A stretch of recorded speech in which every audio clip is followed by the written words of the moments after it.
Kanya-kanya kaming kuha ng ano. Kanya-kanya lang kuha. Kasi mag-break time na kami. Ito yung tulugan namin. Parang bahay kubo.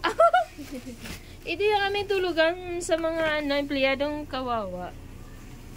Yan. Tapos ito naman siya. Dito sa ano. Anong tawag dyan sa'yo? Kasi nasa ano ka eh. Nasa heaven. Nasa heaven siya. Nasa heaven yung kanya ano. Kasi nasa taas siya. Ito naman sa akin nasa lupa. Walang iya nasa lupa. Buang talaga to eh. Ayun. Busy yung aming cook. Yung aming ano. Maganda at siksing kahera. Oo. Ayan. O yan. Natulog na si ano. O natulog na si... Tapos matutulog na rin ako. Pesto na si Ana.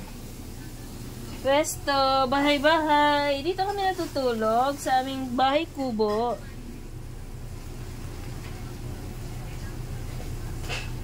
Ay, kalo! Tinanggal niya talaga. Ha? Tinanggal niya talaga yan? Ewa. Ang ano kaya, parang kang nagbahay kubo lang. Kanya-kanya ano ah. Kanya-kanya.